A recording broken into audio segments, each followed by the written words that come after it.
I'm going to be stuck moving the snow. Well, if they're missing. Oh. No, I'll be careful. I'll just say, watch out for them if it gets windy. I know. We're good? All right. Good evening and welcome. My name is Madeline Drozica, and I am the president of the John H. Hargreaves Memorial Post VFW Auxiliary. It is my pleasure, and I welcome both our in-house audience and the home audience with their questions for the candidates here tonight. I would like to introduce Sean Doherty, who will be our moderator this evening. He will introduce the candidates, go over the format, and oversee the questions. Now, before we get started, if you are able, please stand and join me in the Pledge of Allegiance.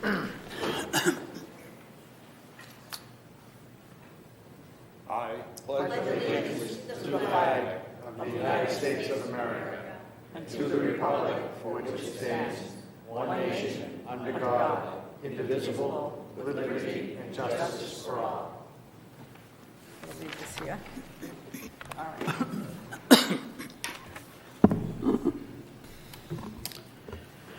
Thank you. Hello and welcome, and thank you for joining us at tonight's Candidates Night. I'm Sean Doherty, a lifelong resident here in Pelham, and I serve 2 terms as your state representative. Tonight, we are joined by candidates for Selectman, Budget Committee, Planning Board, Supervisor of the Checklist, and the School Board.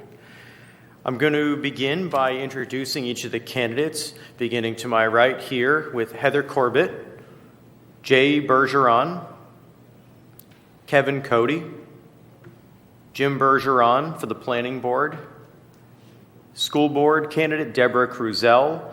Also, Darlene Greenwood, School Board candidate, has sent a statement, which I will read in a few moments.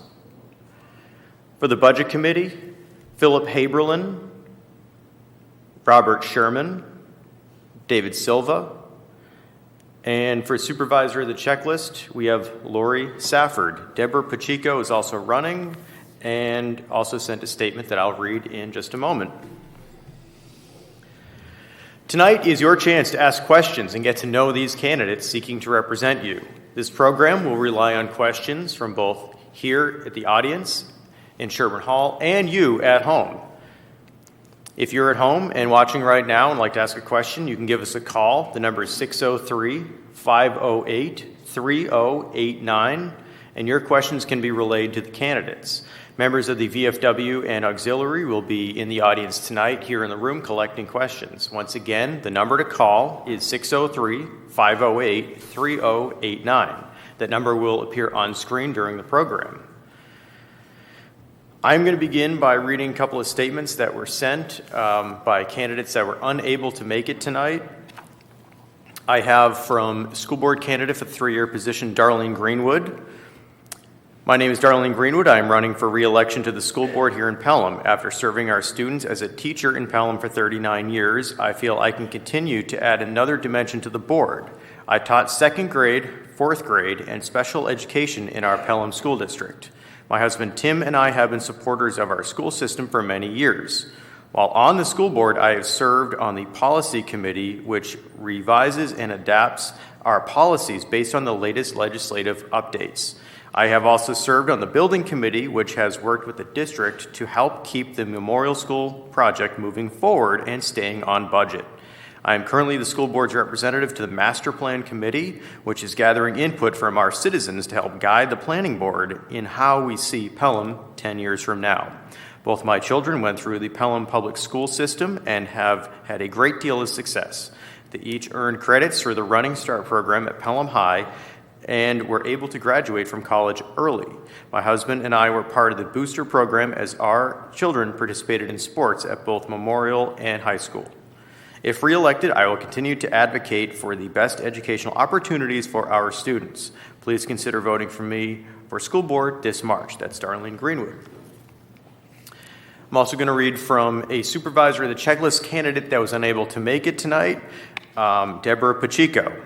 My name is Deborah Pacheco. I'm running for the supervisor of the checklist. I've been a resident in Pelham for over 40 years. My 3 children were raised and schooled here. I have 6 lovely grandchildren. Presently, I am a ballot clerk in town and have worked at the polls for a number of years. I was the manager of the payroll department for over 30 years for Springfield Terminal Railway Company and have since retired and am finding ways to give back to the community. Supervisors of the checklist ensure that our voter rolls and data is accurate to ensure that people that are on the list are qualified voters and residents of Pelham. I have the time and commitment to do this job and am a hard worker. I can give my commitment to Pelham and be able to meet before elections and be present at all elections. When the position of supervisor of the checklist became available, I considered it to be an opportunity to apply my past experiences of working at the polls and volunteering. If you elect me to this job, I'll further expand my knowledge of our voting system and further assist Pelham. Moreover, it is very important to serve and respect all duties of the supervisor of the checklist with careful consideration to each applicant that registers to vote. Her goals include, if elected, I will honor and respect my duties laid out by the state of New Hampshire and work together as a team with all election officials. I look forward to serving our town and would appreciate your support by voting for me. Thank you. Once again, that's Deborah Pacheco, a candidate for supervisor of the checklist.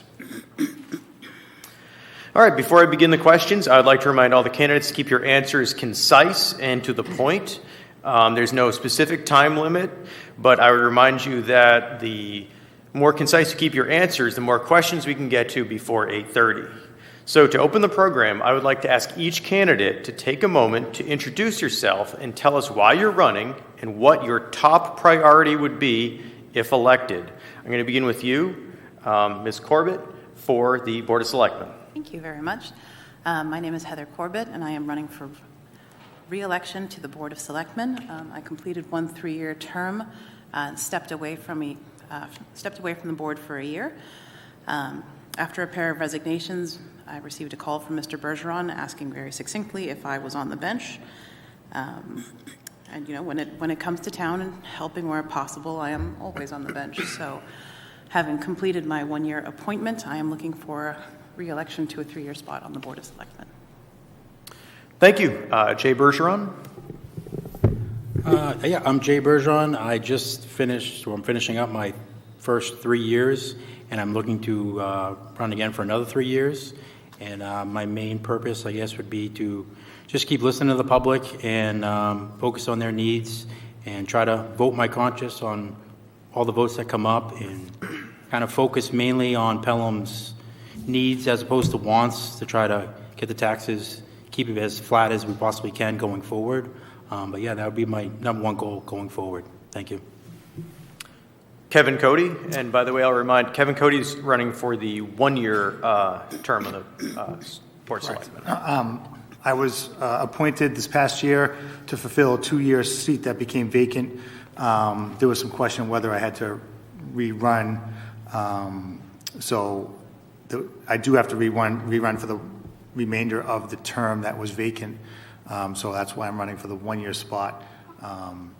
So then next year, this seat will be up again for the 3-year spot. I've enjoyed being a selectman. I've worked on a lot of issues. I enjoy working on land issues, conservation issues. I've done a few warrant articles and many good things for the town. So I have a few more things that I'm looking to do and to continue that good work in the town. Thank you. Next, Jim Bergeron on the Planning Board. Thank you, Mr. Moderator. Everybody, my name is Jim Bergeron. I'm ending my second term on the Planning Board and put my name back in for a third term, and I most likely will be my last. So I think 9 years in service is a good run, and I hope to pass on what I've known to the younger crowd and the new crowd. I think we have a great planning board in Pelham right now, my personal opinion. We have some young people. I've never thought I'd be sitting here and saying that I'm the older person in the room, but I am. But I think what I can offer you is I have 3 generations of institutional knowledge that I've gained in this town. My parents lived here their whole lives and a good portion of their parents' lives. So I think I provide some good things for the planning board, and my job is to represent you and to preserve and protect your zoning regulations and make sure that anybody that comes before us is going to turn out a good product. So if you if you care to do so, you can vote for me for planning board. Thank you. Thank you. Next is Deborah Cruzel for the school board. Thank you for the invitation to come tonight. And I moved here with my husband and 2 little girls back in 2000. And now that they are living on their own in other locations, I feel it's time for me to serve my town again. I did serve a 3-year term as library trustee over 10 years ago. And recently I started managing a couple of the trails, the walking trails. But I feel my background best suits me for serving on the school board. I have a Master's of Science in Teaching, and I taught at the high school and at MIT over 15 years. I was active with my kids during their schooling, and I have served on the Birches Academy Charter School Board of Directors for the last 3 years. So you could say I've always been teaching, because as a realtor, I'm constantly teaching and consulting buyers and sellers. Student competencies nationwide slipped significantly during the COVID years everywhere, and including in Pelham.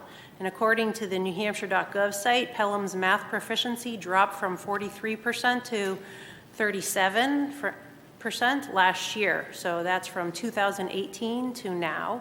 And ELA went from 57% to 49% in the same time period. And now that our town has finished the much needed changes and updates to the high school and the middle school, I think it's paramount that we are going to be focusing on the students' competencies and that we support the teachers that can make that happen. Children are our future, and they deserve the very best preparation for their careers to live an abundant, happy, gratifying life. So my 3 priorities, if elected to the school board, will be: number 1 is to have academic excellence for the students in our town, whether it be for the technical field, entrepreneurial, or a career that needs a college education. Number 2, to support the teachers to do their extremely important job. And number 3 is to be responsible spending of the taxpayers' money. All right, thank you. And now for the Budget Committee, there are 4 candidates running for the 3-year position. I'll start with Philip Haberlin. Hi, my name's Philip Haberlin. I'm relatively new to New Hampshire. I moved up here in 2016, and then in 2020 I decided to run for my first term on the Budget Committee. I didn't have a particularly sophisticated reason for wanting to do so other than to try something new and do something that involves some responsibility in my town. So I'm completing the first year in the Budget Committee, and the last year I served as, and currently serving as the Vice Chair. I'm asking to be reelected should the voters invite me back for another term. As far as a top priority, well, I think it's pretty general. It's a responsible appropriation of the town's funds for needed services. I'm not going to unconditionally commit myself to a certain type of budget, whether that be a growing budget or a shrinking budget or a level budget. I think that needs to be done on a case-by-case basis, and that's why I plan to continue to do, should I be invited back. Thank you. And Robert Sherman for the Budget Committee. Hi, or good evening. I'm Bob Sherman. I want to thank the VFW Post and his auxiliary for doing this, holding this tonight. I've been a 40-plus year resident here in town. Is that I've been on the Budget Committee for over 20 years here, so that bring a lot of background in to this, just as Jim has here to going forward. I have in the past been a Little League president and an assistant scout troop master for Troop 610, chairman of the Park and Recreation Commission when we had it, and I've also been involved and have been the chair of the auction at the Old Home Day Committee. So I've been very actively involved over the years here in Pelham, and I will continue to seek stable school and town budgets moving forward, and I particularly want to support the conservation and what is being done to protect our water here in town moving forward. So we thank you. Thank you. And for Budget Committee, David Silva. Thank you, Mr. Moderator. My name's David Silva. I am a 19-year resident of Pelham. I'm married. I have 3 children and 4 grandchildren. None of my children went to school here, but my granddaughter did. We guided her through the Pelham school system from when she was age 3. I have a degree in business administration. I work in the field of procurement. I create agreements, purchase agreements. I am very aware of budgets and what it takes and how to try to meet them and keep them and not go over. I am going to take a little bit of a different take on this. I'm not familiar. I'm not part of the Budget Committee, but this is my take, and it's out of the paper. I am a basic person. This is it. We have needs and we have wants. The needs are the stuff that we need, whether it's the policeman, the fire department, and what. And then we have the wants. And the wants is where we always get in trouble, because some people want stuff, but it costs. So that's where I'm interested. And this has to do with the taxpayers. I'm doing this for the taxpayers. The taxpayers have been being hammered in inflation, and this is one place where me or somebody else can try to do at least something to benefit a taxpayer. And again, I'm going to say like the wants is like I tell my wife, let's go to dinner, and my wife says no. And the budget's tight. And I said, well, that's okay. I'll go to my neighbor's house, and I'm going to ask my neighbor to give me money so I can go out to eat. So, that's what it is. So I'm a very straight shooter, too, so I have to tell you, I'll talk later. Thank you. All right. And for Supervisor of the Checklist, Lori Safford. Thank you so much. Good evening. My name is Lori Safford. I've been a resident here in Pelham for 19 years as well. My husband and I moved here with our 3 kids in 2004. I'm a 60-year-old widow. I have 3 adult children, 2 of which who experience significant disability. I have been wanting to serve in some capacity in our community, and I am interested in the integrity of our voting system. I'm a member of the Council on Aging and our local GOP committee. I've been getting more involved in the town. I do have an associate's degree in marketing, a bachelor's degree in business management, and a master's in communications management. But I started my career, my educational career, at Katie Gibbs Secretarial School. Supervisor of the Checklist is a very clerical position. I've been studying the responsibilities. I like that there's a team of 3 supervisors, and we work together along with the town clerk. Determining who's qualified to vote is important, and protecting people's private information and working with the Secretary of State's office is crucial. So I'm looking forward to serving in some capacity, and I hope you will support me as Supervisor of the Checklist. It's a 1-year position, so I feel it's a good way to get my toes wet, dip my toes into town politics. Thank you.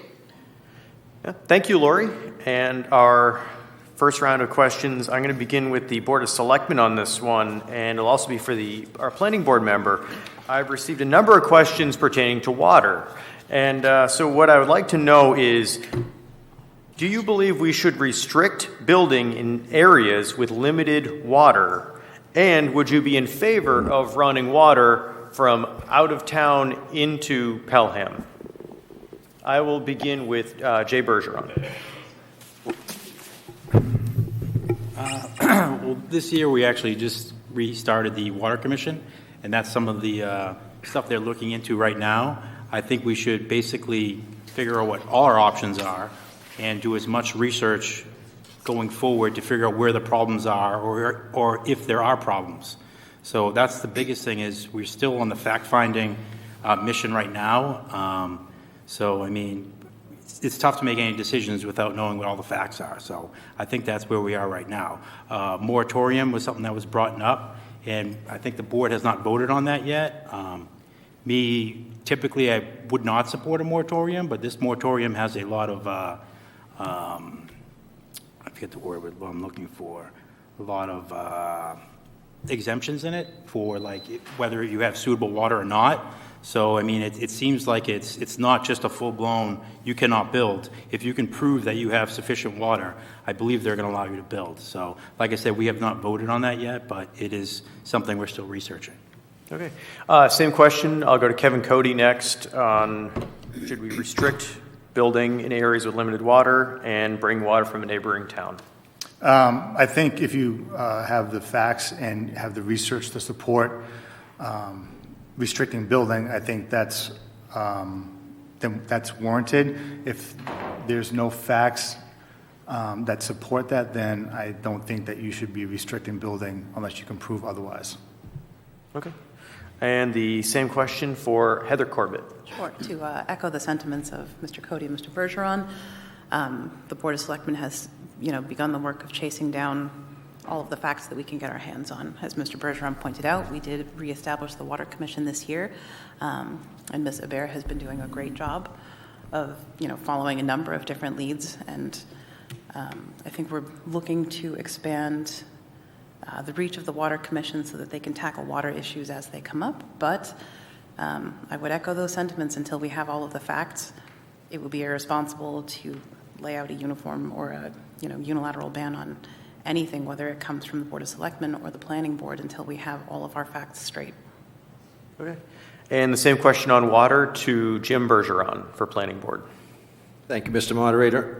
The water issue is a multifaceted question, and there are so many answers that I could spin off into, so I want to keep it as brief as I can. The moratorium is a tool that the legislature provides for towns to use, and it's not necessarily to prevent development. If you read the entire statute, we have to have an active plan, and that's what this planning board has done. Unlike the past, we're trying to be proactive, and several things are going to happen come March. You're going to be asked as a group, the voters are going to be asked to reestablish the Water Commission with greater authority so that the Water Commission can go out and seek solutions for potential water supply for those areas of town that are presently suffering. And there are some people that are really suffering. If you watch these meetings or listen to some of the testimony that comes in front of the Planning Board and the Board of Selectmen, there's some folks out there that are hurting for water. And no one is God and no one has the answer. But with this tool, with this moratorium, we can at least hold some development at bay, or at least until they prove or demonstrate that they can provide an adequate quality, quantity water supply. So that's that tool that the selectmen are presently considering. The planning board has asked the selectmen to consider this ordinance and adopt it through as many means as possible. What I mean by that is the planning board could have gone ahead and put it on the ballot, but instead we decided to work with the select group here and the other land use boards and to have it come in as a good idea. So if they choose to implement that tool, the planning board will use that wisely. We're not going out against anybody. We just need it to reorganize the system that we use right now. We're presently, also the planning board has been given the authority by the good graces of the select board to come up with a new well ordinance. What does that mean? That means we're going to change the way we look at development in the future. We're going to make sure that it's not just a lot size, it's not just the septic system, but the most important thing is that there's going to be water present on that lot. There's going to be quality and quantity sufficient. We're going to make that the first proof.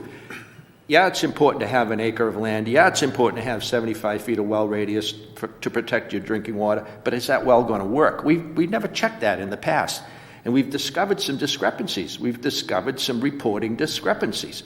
So this moratorium just works in conjunction with all that's happening right now, your Water Commission that we're asking you to reauthorize, a well ordinance that we want to rewrite, and we want to make it so water testing is valid and proof is demonstrated beyond any doubt that a well can produce before somebody goes ahead and is allowed to build. Those people that are without water in some parts of this town, they have a serious concerns, and I'm going to work and I'm going to demonstrate in the future, if you elect me, that we're going to do something proactive to safeguard that side of life. Water is the essence of our lives, and believe it or not, ladies and gentlemen, it's going to become an issue, and we have to pay attention to it. We have to get ready now and start to do something. So I think in the future you're going to see maybe some warrant articles coming your way, or some sort of request for budget items that are going to help those people. And I hope that we can all work together to solve the problem. We're all in this together. There's no me in this. It's us. So I'm going to try to do that if I'm elected to the planning board. Thank you, Jim. Our next question is for our school board candidate, Deborah Crizel. What do you think the single biggest challenge facing our school district is? Clearly educating students. So, like I said in the beginning, our proficiency has dropped significantly. And I also looked up surrounding towns and what the proficiencies were of those towns. And we're not looking really good. And so concentrating on the basics, and particularly in math is 37% proficiency. I mean, I wouldn't even call 43% proficiency that we had in 2018 anything to be excited about. I don't think that it's only the students and the teachers. I think it's also going to have to be partly the parents that are getting involved to make sure that the students are also making it. So that's what I think is most important. If kids can't, I mean, again, as a realtor, when I talk about, well, you're going to need 5% down, you're going to need 3% for closing, you're going to need this, you're going to need that, and when they gloss over, I go, oh, so they need life skills. Thank you. And as I transition over to some questions to the Budget Committee, Ellen Cormier was just able to join us, and I want to give her a moment to introduce herself real quick before I ask another question. So, Ellen? So I've got 1 year of experience on the board. I came in as appointed. I was not elected, but I've been learning slowly. It's a lot to learn, and I'm looking forward to giving it another shot. Thank you. Thank you. And I have a question for the Budget Committee, as I said. I'm going to start with Mr. Sherman. Do you agree with putting capital expenses in the budget instead of in a separate warrant article? Capital expenses. Now, is we talking about building projects or I would assume water? so. Or? They said capital expenses is what the question said. So. Yeah. Well, I'm assuming that's buildings and so forth, and I think generally any large expenditures like that generally do end up in a separate article, just as labor contracts do here. So, but there is, if you're talking about such things as if a septic system fails or there's some emergency, is that then it's up to the selectmen and the school board to, which both the groups have reserved funds, can decide to withdraw on them within whatever the long as they follow the provisions of the law. Okay. The same question to David Silva. I agree. They should be separate. It should be separate. I also believe that when we want to hire new personnel and we want to hire additional police officers and such, I think that also should be separate and not put into the overall budget of the school for the whole school and the operating budget. So I agree that it should be separate. Okay. That same question to Ms. Cormier. I also think they should be separate. I think that it's important that the people of the town get to have a very clear voice on whether those kind of things go through. I think it's also important that the people of the town become very aware of what those budget items are and read through the package that comes to everybody's door. Thank you. And that same question to Mr. Haberlin.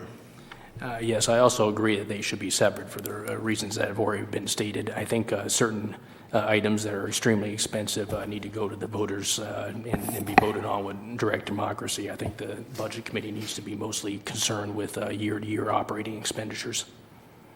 All right. Thank you. Our next question is going to members of the Selectmen, Budget Committee, and School Board. And I will begin with Ms. Cruzel on this one. With today's economy, families are struggling to afford food, gasoline, electricity. Are you willing to forego some spending now until the economy begins to recover? Ms. Cruzel? There's people think that there's a certain budget, and if that budget isn't spent, then at the last minute, oh my gosh, we have to spend that budget so that we can get that budget again next year. And I don't think that's the way that people should, or I don't think that's the way how companies or towns or anybody should go about using their budget. I think they should be honored for returning some funds from the budget. So if we're going through hard times, which I know I am, and I'm sure a lot of other people are, I think that it behooves us to look very carefully at the budget and cut back if necessary. All right. Thank you. The same question to Mr. Cody. Absolutely. I think, this year, I believe we're less than 2% increase on our side of the budget. So most of the increase came to contractual obligations. So we do really strive to level balance or move the budget back a little bit. So I definitely believe that that's what we should be doing. Thank you. Same question to Mr. Bergeron. We are definitely well aware of what's going on economy-wise. We're listening to the taxpayers. This past budget process, we were mainly focused on keeping employees. We did have to increase some of their salaries. We did bring up the minimum wage to $15 because it was really difficult for us to get good employees for the projects we had. So I know ideally going into it, our big outlook was save our employees and we can wait on a lot of the wants that the department has brought to us. So going forward, I think we're going to be doing that for the next few years until this economy straightens back out. Thank you. Ms. Corbett? Yep, I would agree with everyone down the line. Our department heads were very fiscally responsible this year in terms of handing in budgets that were very much focused on, level funding with the exception of those contractual increases. And we actually had several departments come in with lower budgets than in the previous year. So, we are very aware of what's going on in every household. It is affecting us at our homes as well. But we are, in being sensitive to these things, we are doing what we can. Thank you. And to the Budget Committee on that same question, I'll begin with Ms. Cormier.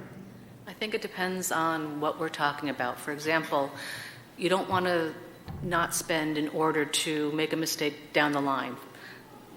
Lumber's a good example of that. If you put off a project now because you say, it's going to cost too much money, but then it turns out that the lumber has skyrocketed in 6 months and it's not actually a savings. You have to look at each case individually and take its merits as it is.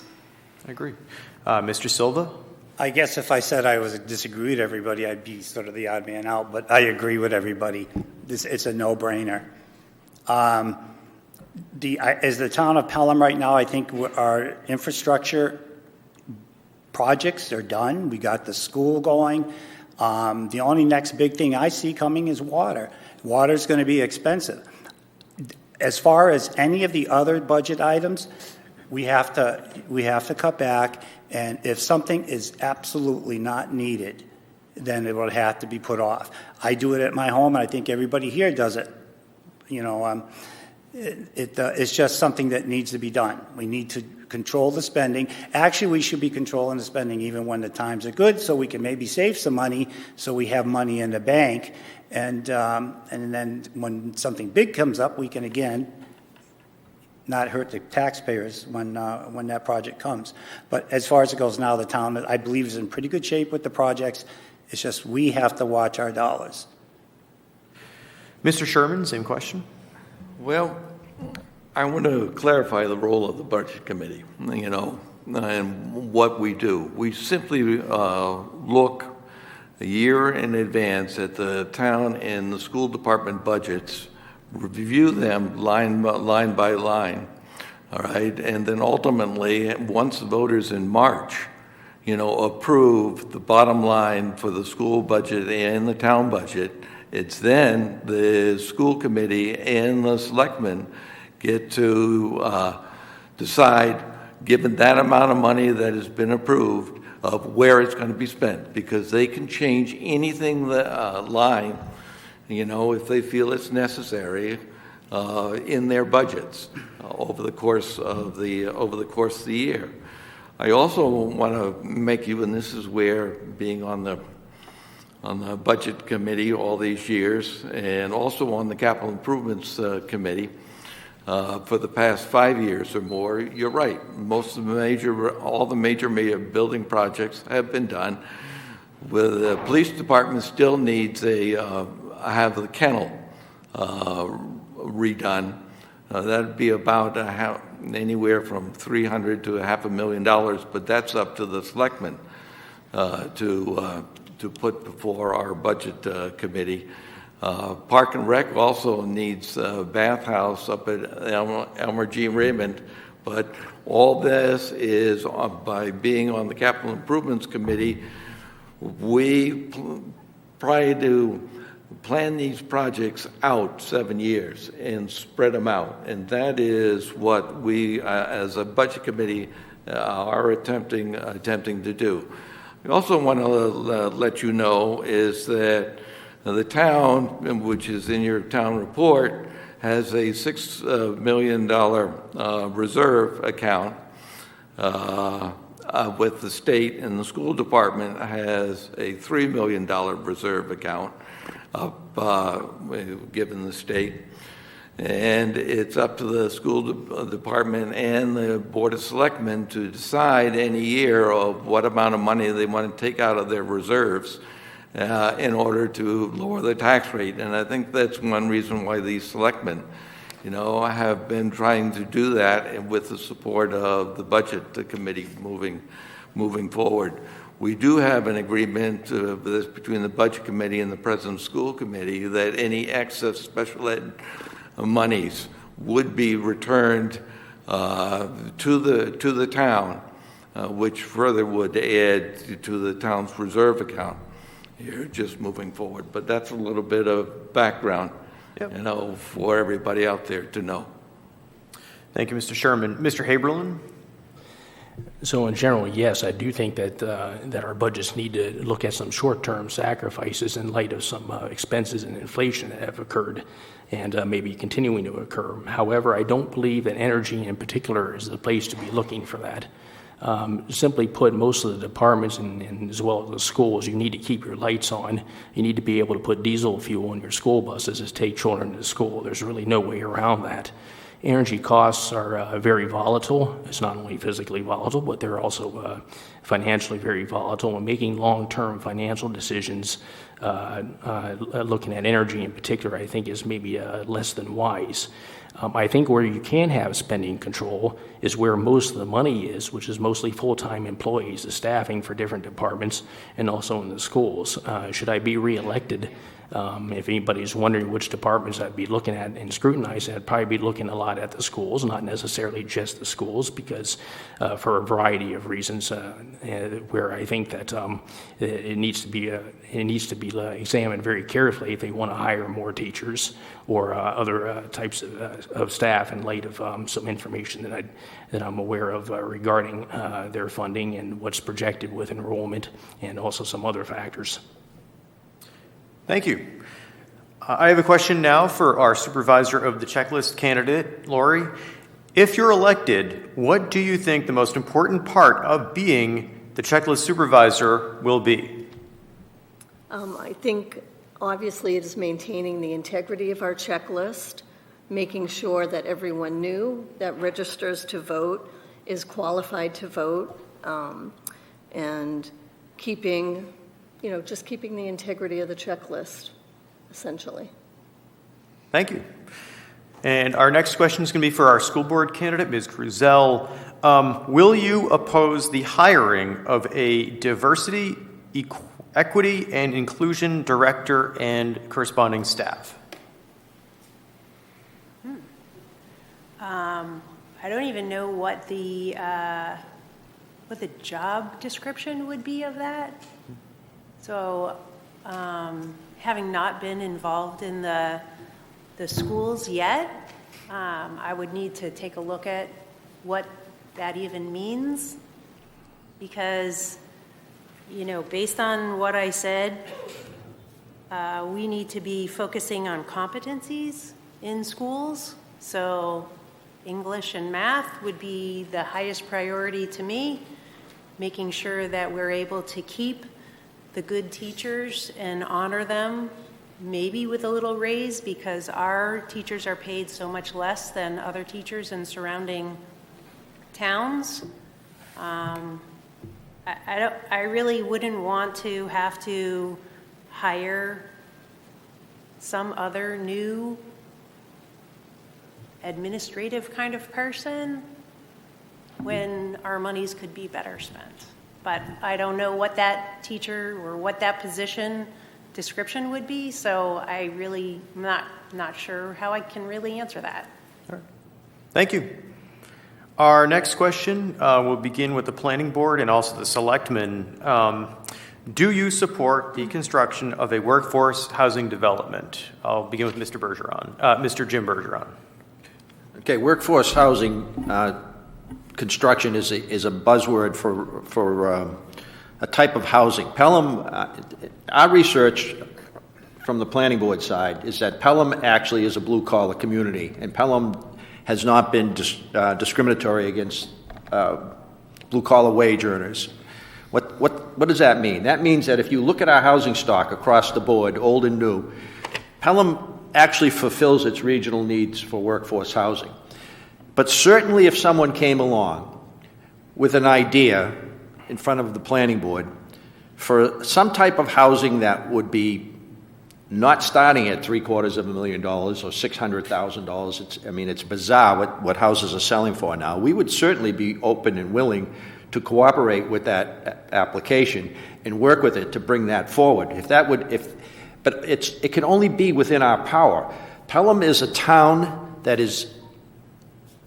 bases its lot sizes by soil types. I can't tell you how important that is. We don't have any real infrastructure. We have a Pennachuck water here and there, which can give a builder a break on maybe the size of a lot. So workforce housing it's an interesting concept. It started with the state. The state recognizes throughout New England, almost throughout the entire country, that affordable housing is becoming less and less available. But it's a market function too. And there's only so much a town should give up or could give up to come to that end. So we have to balance that. To say that we're going to suddenly increase things by 400% density ratio, no, it doesn't work in a town like Pelham, because we base our lot sizing on soil types, because we're all dependent for our water from our own lot and our own sewage. So it's a very fine balance. So it may be a term that's better suited for a town that has a greater amount of infrastructure, closed water waste systems, but not for a town like Pelham. But we would certainly work to relax some of the site plan review regulations that we have in order to make it more palatable for a builder. We would certainly do that. So I don't know if I answered the question close enough, but that's my best shot at it for right now. Great, thank you. That same question on workforce housing development to Ms. Corbett. Sure. To build on Mr. Bergeron's point, workforce housing is a term that is loaded, but basically workforce housing is housing that the price is determined by the median income, and housing that could be afforded by somebody who earns an average income based on a certain percentage of their salary. It would be housing for things like police, for teachers, for a lot of the people we need in town. I don't want to get into the specifics of it, but I will always be in support of a diversity of housing types in town. Okay, thank you. That same question to Mr. J. Bergeron. I guess that is, it's a difficult question, because I've been sitting on the planning board for the past year as an alternate, so I listened to all these stuff that comes through here, and when I heard workforce housing or affordable housing, I was figuring like $250,000, $350,000. When they start talking $450,000, $500,000, that just doesn't seem affordable to me. And then when they want to affect the density and change the way we have our setup here, I think Mr. Bergeron's correct. It's more meant for places that have utilities such as water and sewer that we do not have. So I'm all for the concept. I just, the stuff that's been proposed just didn't really seem like it was affordable housing to me. Okay. Same question for Kevin Cody. I'm going to take a different approach on this one. Workforce housing and the way it's been presented is basically a scam that is blanketed across the state. And what is basically allowed to happen is for builders to take advantage of small towns like Pelham. If you want to talk about affordable workforce housing, and a really good workforce housing project is Dover, New Hampshire. There's an assisted living facility in Dover, New Hampshire.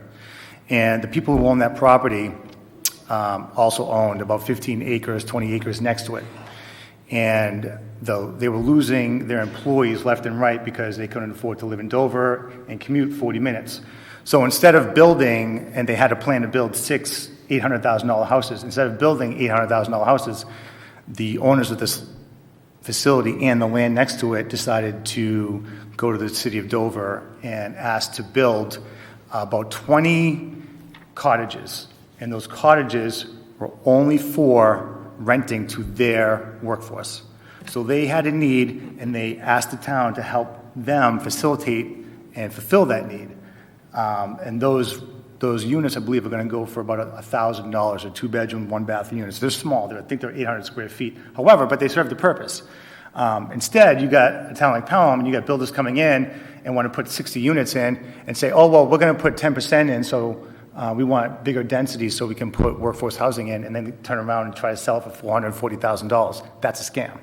So no good deed goes unpunished. I think what the state of New Hampshire was trying to do was good. However, they didn't think about the consequences statewide, and that's kind of what Pelham went through, and it's still going through. But workforce housing is needed. There's a dire need in the state, but we just have to fix what they are trying to do. Thank you. Our next question is for our planning board candidate. Do you support a one house with 2 acres for construction?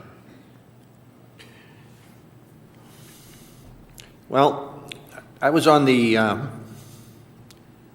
master plan committee about 30 years ago, and we proposed a tier zoning system in the town of Pelham. What that would have meant is that within the center of town, lots would be smaller because the soil types in the center of town are very good. Now, I don't want to go too deep into the weeds, but so to say it very quickly and answer that question, as you would move out of the town and out towards the outskirts of town where it gets higher elevations and it becomes more rocky, we had a 5-acre limit. And that was resoundingly shot down. So what we have continued to do for the last 30 years is to develop lot sizing by soil types. I believe that we're reaching a build-out. What that means is we're actually starting to see in front of the planning board marginal parcels of land that are coming in. So these pieces come in, they're usually coming in by way of a developer. That's the other thing, if I could touch upon, the way we build now in Pelham has changed. A lot of you folks probably had your own homes built, bought your own properties, or that's the way things were done 30 years ago. It was kind of a quiet community that was built house by house. Well, now it's not that anymore. Now what we see predominantly is large masses of land come in, and obviously there's a profit motive, so the planning board sits and sees that they're trying, and it's their right to try to cut this pie in as many pieces as possible. My idea would be, rather, to understand that the land is becoming more marginal, and we need to protect what we have by introducing, for instance, wetland conservation district areas that are not computed in the soil types. So that would automatically cause an increase in the acreage required. Right now, Pelham requires 1 gross acre, 35,000 square feet of non-hydric soils, which means good soils. So we need to look closer at that formula. Other towns base their lot sizes strictly on soil types. So it's a scientific thing that I would like to investigate in the future. In my next 3 years, I'd like to be very proactive with that. And if it comes around that lot sizes just suddenly start to grow by way of regulating the soil types required, and if they move out to 2 acres or closer and you see less 1 acre lots, so be it. We have to realize that we're running out of that perfect soil that you have, that group 1 soil that they're called, and we're getting into a lot more impervious substratum that doesn't support a house as well. So I can't say I want a flat out 2 acres, but I'd support a move towards more protection of the soils, because if we don't do something about that, the rain we get is not going to get back into our wells, and this problem is going to become very expensive very quick. And I'll say I've noticed it in my short time here, but it's changing, and we've got to do something. Okay. Thank you, Mr. Bergeron. Our next question is based on a potential change in state law that's been debated for a number of years and could be coming in the coming years. How, and this is for the Board of Selectmen, how would you handle the town possibly taxing marijuana farms and dispensaries if it's approved by the state? We'll begin with Mr. Cody. Say that question again? Yeah. How would the town handle, as in tax, possibly marijuana farms and dispensaries if it is approved? Well, I'm pretty sure that we can't do anything unless the state says we can. So if the state says we can tax it, then we'll tax it.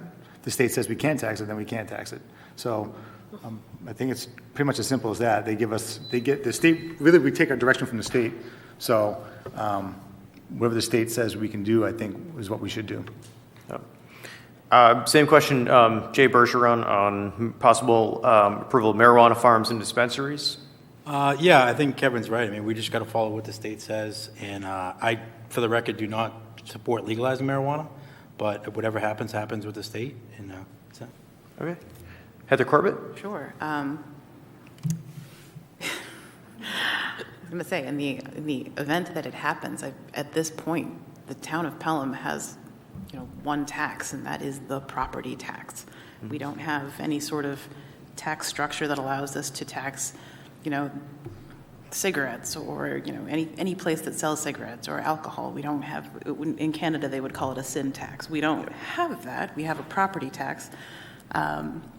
But again, like Mr. Cody said, we would take our direction from the state. So pending all of those particular dominoes fall in that sequence, as unlikely as it feels at present, then we would follow the state's orders or issue the same property tax that everybody else gets. All right. Thank you. This next question is for Budget Committee candidates. Do you believe that additional hirings or headcounts of possible employees should be included in separate warrant articles in all cases? I'll begin with Mr. Haberlin. No, and not in general. I think that's hiring of employees. That's a primary function of or appropriating the funds to hire those people is a primary function of the Budget Committee. I don't really see why that should be treated differently than other parts of the appropriations that we vote on. Okay. Same question on hiring and headcounts in the budget for Mr. Sherman.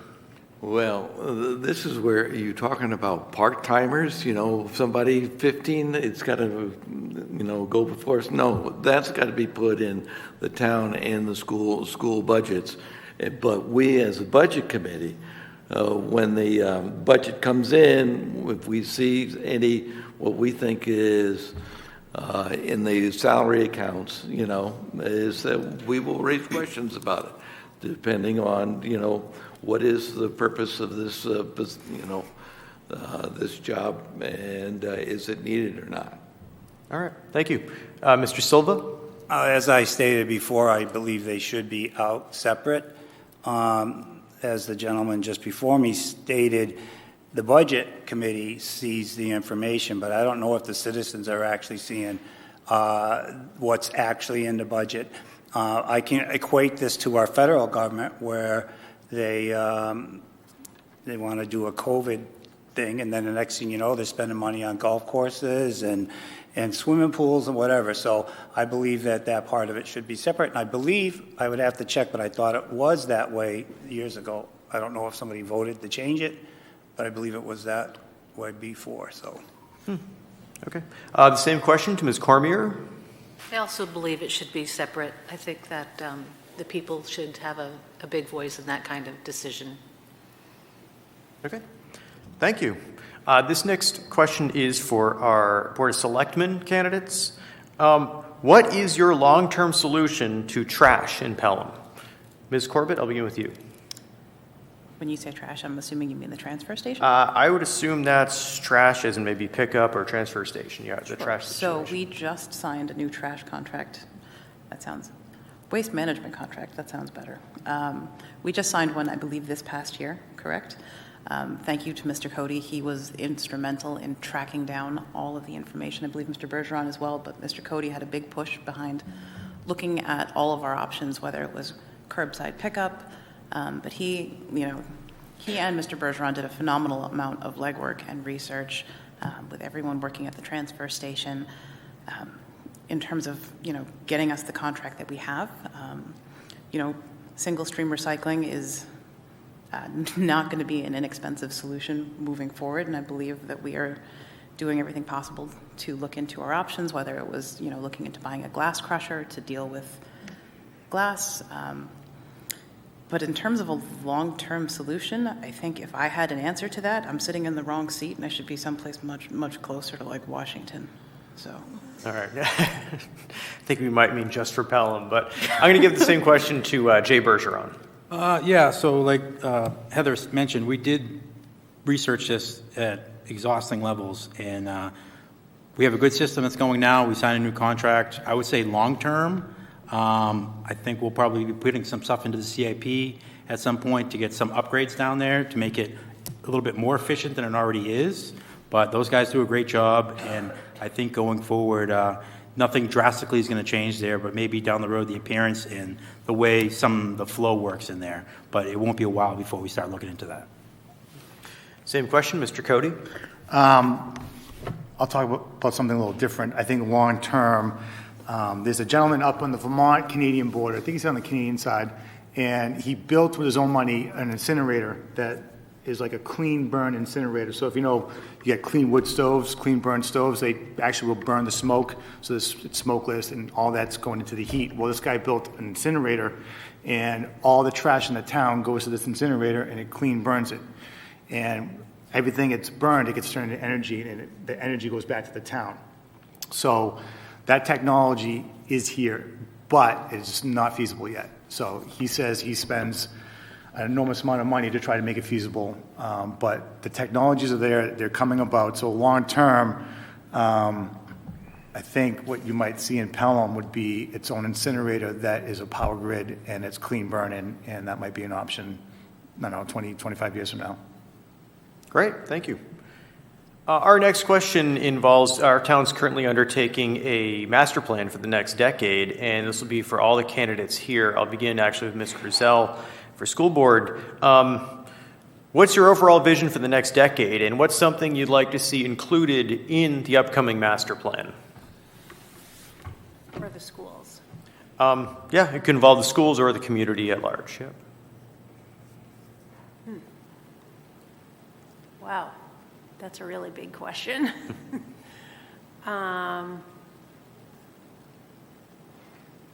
Well, I know that there's quite a lot of students that take advantage of our working with Pinkerton. And I don't know if there's a possibility of, being able to take some of that on ourselves. I'm not sure I have a big enough vision to be able to answer that question, actually. Sure, no problem. Jim Bergeron for Planning Board, same question, the master plan. So, Mr. Moderator, the question is, what would be my long-term vision in regard to the planning, to the master plan? Yeah. Okay. I'm going to try to answer that. My focus as a planning board member is land use, pretty much land use and how things fall out in the town, how this town's going to look in 10 years. So I can't speak for the school side, which is the greatest portion of our budget. But I know that if we have a healthy town, we'll have a healthy school system. If we have a properly constructed town, we'll have people that live here and support our schools. So my take is that we use the land that we have left to build the best things we can, the best homes we can, to invite people here that are going to take a real interest in their children's education. And that should be a self-governing thing. That's a town, that's a community where people get involved, they come out and they go to their school boards and they ask for the things that matter most in life, which is a quality life and a good education for their children. We all want that. We all want our kids to grow up and be rocket scientists. And I'm just saying this in general terms, but my idea of our master plan, I'm on that committee, is to put forth building and development in this town that serves for quality of life for all of us. And that's just going to flow into our schools. It's going to flow back into our communities. We just need to have a nice neighborhood. What's wrong with that? We're a very unique town here in southern New Hampshire. We're surrounded by towns that have everything we don't have, so we can drive there and get it if we need it, but we can come back here and be in our quaint little town. And I think that's a lovely thing. So I'm going to look at it from that point of view and hope that I know that the people that are answering our master plan questions are probably going to ask for the same, a nice quality place to live in 10 years or 20 years. Thank you. The same question to Mr. Cody. I have a vision of a community center. So I was involved in a youth center build in Andover, and they raised over $2 million, and then they got some public funding and a bunch of other donations, but they built this beautiful youth center, and they have a lot of great programs. So I've been talking about it for a couple of years, and I see our senior center, the Hobbs Center, and they keep talking about their program and they're developing, and it almost looks like they're talking, the way they're talking is that they're growing out of it. So I think a community center would be a great idea, and from what I've been told, the library was designed to be added onto it as a youth center or a community center. So either doing a long-term planning where, this would be the master plan, where we put that in our vision, either building out the library to that or adding a fourth building on the green along the road and enclosing the green and creating a bigger building, or a building for those programs. I'm probably going to get slaughtered for this because everybody's like, well, how are you going to pay for it? Well, a lot of that stuff can get paid for, with programming. I know a lot of the things with the Hobbs Center get, the Council on Aging does a lot of fundraising. All those things can come into it. So Parks and Rec, they do quite a bit of programming. That money can go to it too. So I think if we get enough heads together, that could be a long-term vision. Thank you. Jay Bergeron, same question on the master plan. Yeah, so I would say long-term vision, 20 years, 25 years, that's kind of tough to really forecast. Like Mr. Bergeron mentioned earlier, land-wise, we're kind of almost at a build-out. So I think as long as we keep the right people on the right boards and we get as many volunteers that want to do these jobs going forward to keep the guardrails up so that we don't go a different direction than where Pelham should be going, where Pelham is now, I think not much is going to change. Our infrastructure has been pretty much up to date as of now. So like I said, as long as we can get as many volunteers going forward that want to come out and do these jobs and stick to the guardrails of where we are now, I think it's going to be a better Pelham, but I don't think it's going to be much different. Thank you. Ms. Corbett on the master plan? Sure.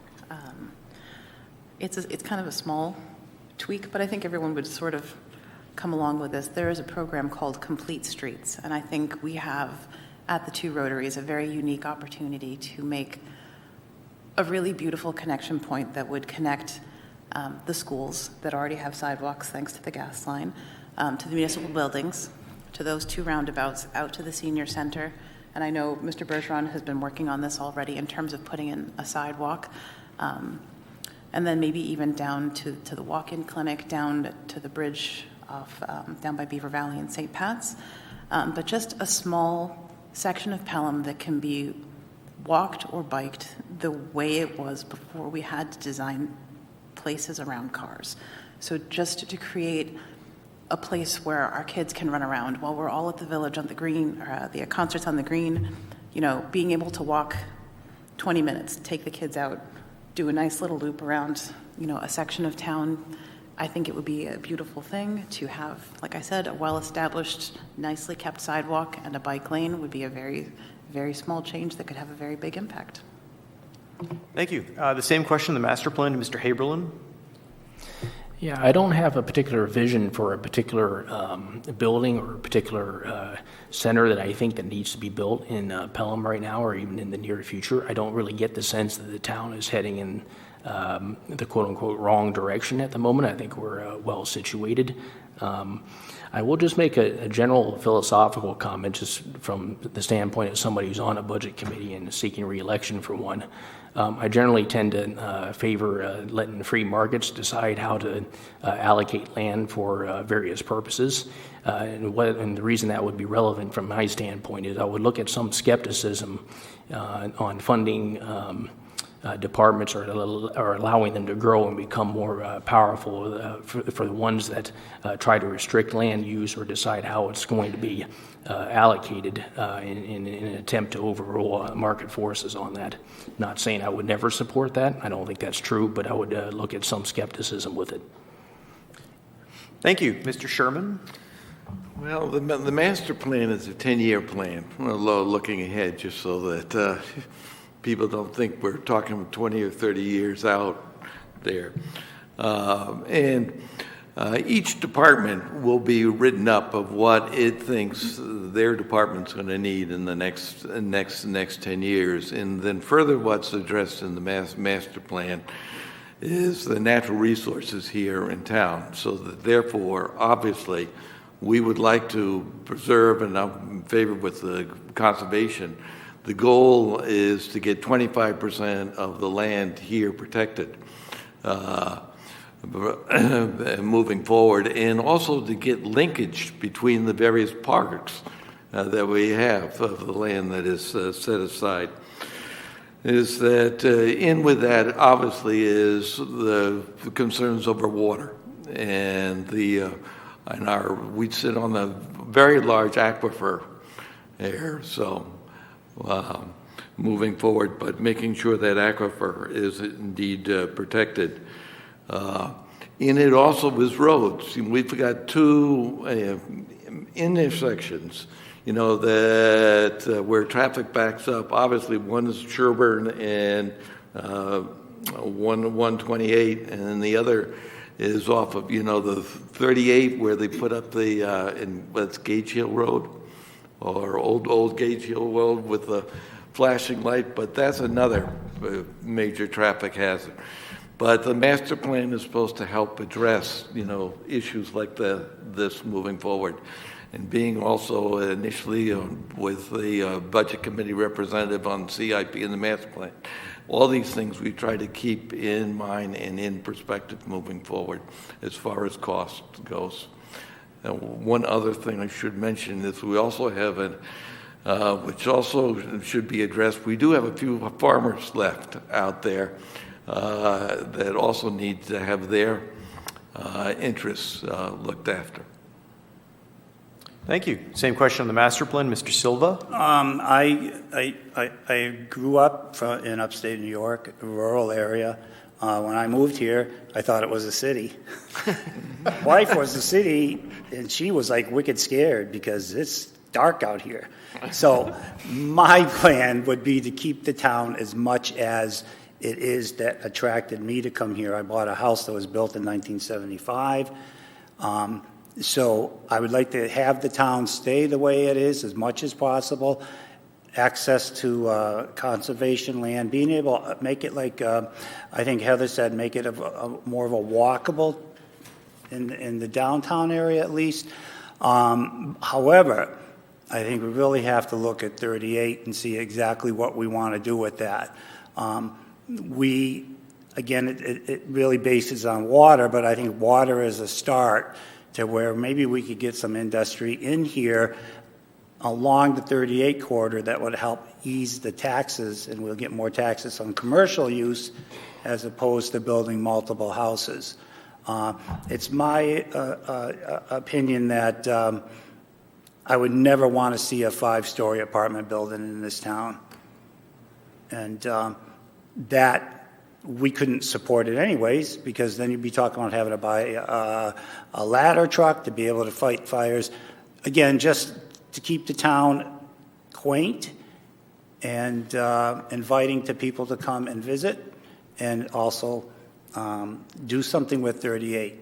Spruce it up, let's put some businesses in there, and stuff like that. Thank you. Thank you. Ms. Cormier in the master plan?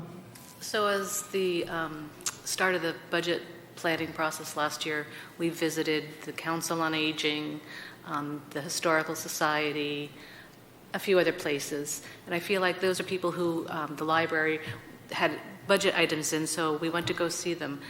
And because we do invest in those properties and those services, businesses, one thing I'd like to see is those the people of the town to take more advantage of it. I had never seen the Historical Society. I didn't even know it existed.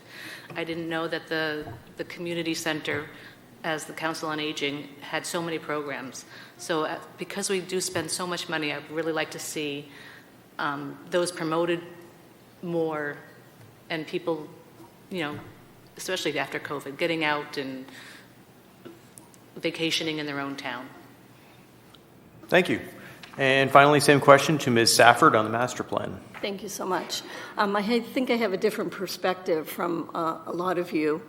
And as a 60-year-old widow with adult children with disabilities, I have a vision and I have a concern. My vision would be for our community to be supportive, welcoming, and engaging and helpful to our families and our communities with disabilities and our elderly community as well. My concern is that New Hampshire is aging, and I've been reading a lot of articles on NHPR and indepth.org about New Hampshire's aging population. So our elderly community is growing. I think we know that our student population has been declining, and I can just look around at my neighbors, and the neighbors that I have, a lot of them don't have children at all, or they maybe have one child. And families that I know that had several children have moved out, and older couples in their 40s with no kids have moved in. So my concern is our tax base. My concern is that we are going to have an increasingly growing population of residents on fixed incomes, like myself. And how are we going to, handle that? We have invested a lot of money in our schools, and I think that's awesome. But I think we need to take a real hard look at what's happening in China. They have an inverted pyramid. We have a growing number of elderly people and even people with disabilities. And I have a meeting next week with Henry Littman, the director of New Hampshire Medicaid, up in Concord. And there is a crisis in the nursing home system. There's a crisis with our caregivers for the CFI waiver, Medicaid waiver. It's the Choices for Independence waiver for our elderly and our adults with disabilities. And the state is only paying $14 an hour for caregivers with no benefits. And so people are ending up in nursing homes in Massachusetts because there are no caregivers to keep them in their homes in New Hampshire. So anyway, that's my perspective on, I would like to see us take a look at, how do we, develop our town over the next 10 or 20 years for this different population that we're going to have. Thank you. And finally, I want to offer everyone a brief closing statement where you can give your final pitch and include anything that you think we may have missed tonight that you'd like to communicate to the voters. I want to begin with Heather Corbett. So I think I'm not going to speak on behalf of the board, but from my perspective on the board, I have greatly enjoyed my 1 year back. As you can tell just from tonight, we have a very broad divergence of opinions. We don't agree on everything, but I think the thing that gives me a lot of hope for everything moving forward is that we can walk away from this table, no ill will. We can communicate clearly and effectively with each other. We get the job done no matter what. And we always, always put the interests of the town first and act in a way that I think the entire town can be proud of. Thank you. Jay Bergeron. Yeah, I would basically second what she said. I mean, us three selectmen here, no one's really running against us, so it looks like we're going to win more than likely. So It's early. it's basically, I think we have a great board right now, and I think we're going to be able to get a lot of stuff done in the next 3 years. Thank you. Mr. Cody? I've been openly available to anybody. If anybody has questions, wants to meet me one-on-one, or in a group session to talk about anything, what's going on in town, or any ideas you want to bring to the board, I'm always open. You can email me or, through the website and all that stuff, and I can get back to you that way, and we can set up a meeting. Okay. Jim Bergeron? First thing I'd like to do is thank the VFW for hosting this event, and I am, again, saying it, I'm running for planning board. I think we have a good board now. I think we have a full slate of alternates. We didn't have any contested seats this year. I wish we did. I wish there were more people that would get involved. It's just ordinary folks who join. We're just volunteers. We're not brain surgeons. We're not any brighter than anyone else. We just learn our jobs. All of us here do different tasks. So I'll likely I will take my task seriously on the planning board. I think you folks know that about me. I hope you do by now.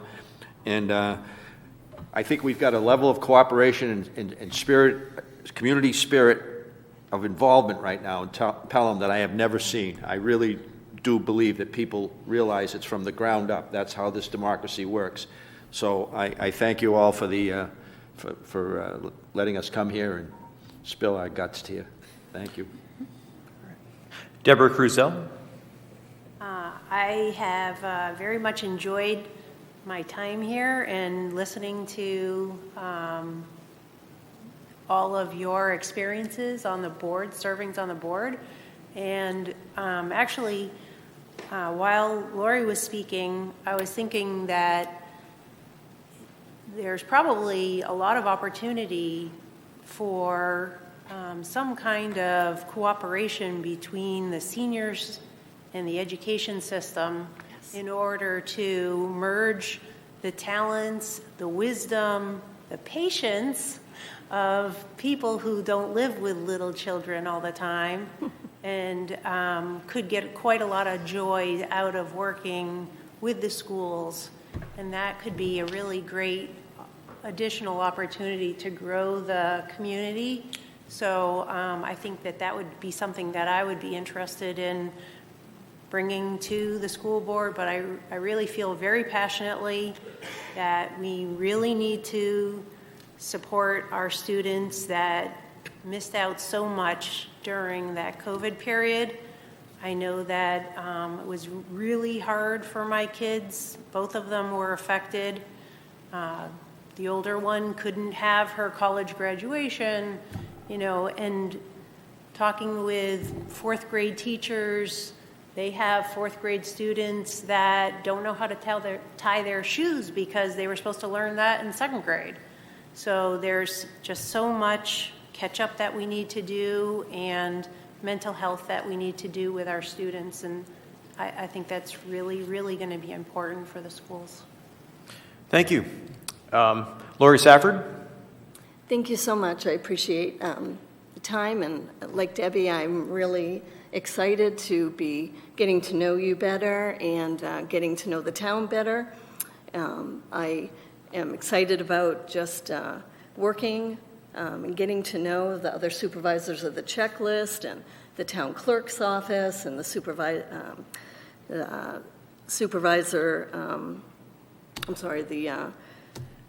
Secretary of State's office, and so I'd appreciate your support, and looking forward again to running, and please vote for me on March 14th. Thank you. Thank you. Ellen Cormier? So I just wanted to say thank you for having us tonight. I learned a lot last year. I feel like there's still a lot to learn, but I'm open to suggestions and I'm open to ideas. I don't always have to be right, and I would appreciate your vote. Thank you. David Silva? Again, too, I would also like to thank the VFW and Mr. Moderator also. This is my first putting my foot in the pool as far as politics in Pelham. I have been involved with Pelham. My first year, within the first year, I was standing in the middle of Wyndham Road when we had the 100-year flood. I joined the community emergency response team that worked with the Pelham Fire Department. We assisted them with, ice storms and such. So I was that for like 9 years. I was the coordinator for it. I'm a 27-year member of the Pan Mass Challenge family. They raise money for the Jimmy Fund, so I'm very heavily involved with that, and I'm involved with a park in Nashua, and I should get involved in here, but I use the Mine Falls Park. I was the chairman and vice chairman. So I have the best intentions for the town, and this is my first try, and I'm looking for your support. And I'm an honest person. I don't scream and holler. I don't call people names, and it's just something where you try to get the job done. And I appreciate your vote. Thank you. Thank you. Robert Sherman? Oh, and I thank also the VFW and its auxiliary, and you, Sean. Thank you. Here. Great vegetables. Thanks. All right. But as I said, I've been on the budget committee the last 20 plus years. I hope you will continue to have me on the committee. I am a retired social studies teacher, so I do know what it's like to live on a fixed income, and who has taught AP economics. So that's one reason why I've stayed on this committee, to move it forward. And I'm going to keep the character of the town. Thank you. Thank you. Finally, Philip Haberlin. Well, I want to thank VFW for giving me the opportunity, as well as others here, for answering questions. And I remember that the local newspaper had asked how we're uniquely qualified for this job, and I answered frankly, well, I'm not uniquely qualified for this job. Undoubtedly, there's other people in the town, including some of the people that are on this up here right now, that can do this job at least as well as I can. That being said, I think I've successfully completed a term, and I'm continuing to learn more about the budget process, and I'd like to ask the town to consider inviting me back for another term so I can learn to do the job even better. And if the voters do not invite me to do that, well, there's certainly other ways I can be productive in Pelham other than in my present position. Thank you. Thank you. And we are out of time for tonight's forum. I'd like to thank all the candidates here for joining us, and we should appreciate that all these candidates have stepped up to run. They're putting their name and their reputation on the line with the goal of bettering our town, and we should be thankful for that. I'd also like to give a special thank you to Jim Greenwood and his crew at Pelham Public Television for broadcasting this event tonight and making it possible for everyone at home to be able to participate. We covered a lot of ground, and I hope this helped in your decision-making for the upcoming March 14th election. Thank you, and have a good night. All right. Thank you all for attending and for sharing your questions. I leave you with these parting words. We are blessed to have the freedoms to go and vote. So make sure that you get out on Tuesday, March 14th. And I'm considered the biggest blow-in in this town. You don't know how good you have it in this town. Pelham is one of the best towns to live. So thank you all for coming, really. Thank you.